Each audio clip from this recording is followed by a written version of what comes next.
माफ करा. अहो नका हो जावई बापू, तुम्ही अशी माफी नका मागू, आमची माफी नका मागू. आपल्या माणसावरच रागवतो ना माणूस. मी काय म्हणतो, तुम्ही आमच्यावर रागवा ना, तुम्ही आमच्यावर रागवा, आम्हाला काही बोला, हे नातं तोडू नका हो, नातं तोडू नका. हा? हो नाही डॅडी, भक्त कधी देवाशी नातं तोडतो का? बस बस, हेच ऐकायचं होतं आम्हाला. आता कुठं आमच्या जीवात जीव आला. हो चिरंजीव, जरा गावातल्या पोरांकडे लक्ष द्या. विद्यार्थ्यांशी, पालकांशी, शिक्षकांशी बोला.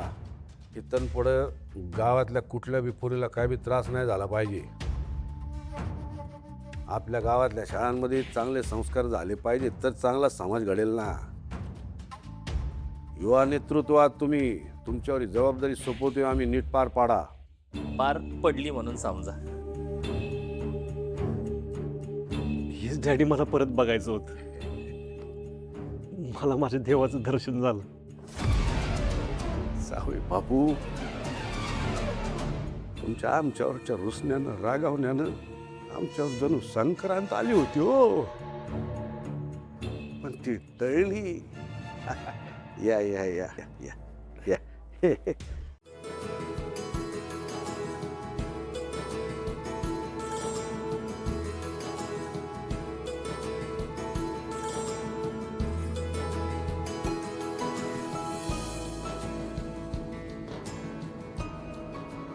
डॅडी, लगेच विजय साजरा करू नका.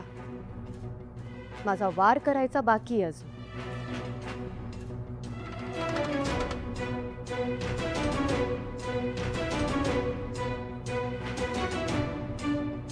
गुळूम गावातल्या सर्व महिलांना माझा नमस्कार आणि मकर संक्रांतीच्या खूप खूप शुभेच्छा. आज आपण इथे या सुंदर सणानिमित्त जमलेलो आहोत आणि या निमित्ताने मला तुम्हाला एक खास गोष्ट दाखवायची, आणि ती म्हणजे माझा भाऊ शत्रू आणि तेजू यांच्या लग्नाचा एक खास व्हिडिओ आणि काही फोटो. आणि याचा आनंद तुम्ही सगळ्यांनी घ्यावा अशी माझी इच्छा.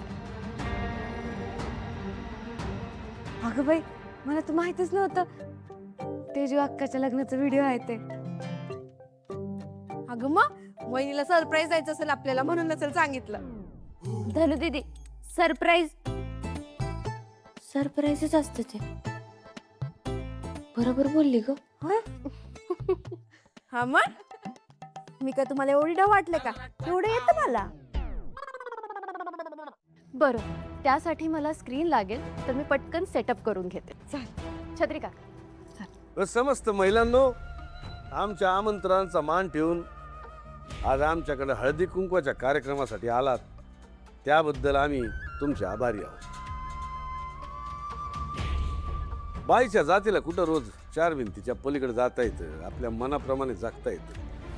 आणि म्हणूनच तुमच्या मनोरंजनासाठी आम्ही इथं संगीत खुर्चीचा कार्यक्रम ठेवलेला आहे. तो कार्यक्रम इथं आपल्या गार्डन मध्ये होईल, तेव्हा सगळ्या महिलांनी त्याचा लाभ घ्या. जावई बापू, चला आपण आपल्या गप्पा मारू. चल.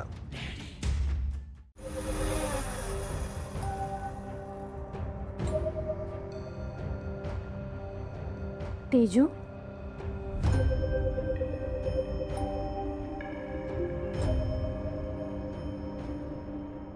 कशी आहेस तू? सगळं ठीक आहे ना? हो हो, मी मजेत आहे.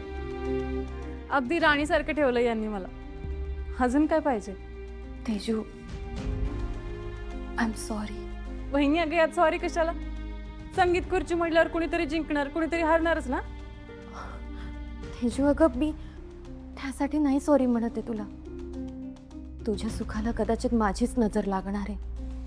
म्हणजे मला कळलं नाही वहिनी. तेजू, आता मी तुला जे काही सांगणार आहे ना, ते प्लीज शांतपणे ऐकून घेशील. तुला ही गोष्ट अचानक कळली असती तर तुला त्याचा खूप त्रास झाला असता. म्हणून फक्त मी तुला ही गोष्ट आधी सांगते. शाळेत जी विषबाधा झाली होती त्यासाठी सूर्याला पोलिसांनी पकडले होते, पण ती विषबाधा शत्रूने केली होती. काय?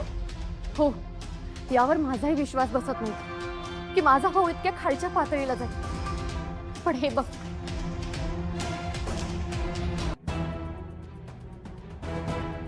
हा पेन ड्राईव्ह, यात CCTV फुटेज आणि या फुटेजमध्ये क्लिअरली दिसून येते की शत्रू जेवणात काहीतरी मिसळतो. शत्रूने फक्त आणि फक्त मला आणि सूर्याला त्रास देण्यासाठी हे सगळं केलं. अरे एक वेळेस चल आम्हाला त्रास देण्यासाठी त्याने केलं असतं ना तर मी त्याला माफ केलं असतं, पण तो तर गावातल्या लहान लहान मुलांच्या जीवाशी खेळला. त्याला मी माफ नाही करू शकत. आणि आता यापुढे मी जे काय करणार आहे त्याने तुला खूप त्रास होईल. दादा, ज्याच्या नावाचं मी मंगळसूत्र घातलं त्यानेच तुला. तेजू,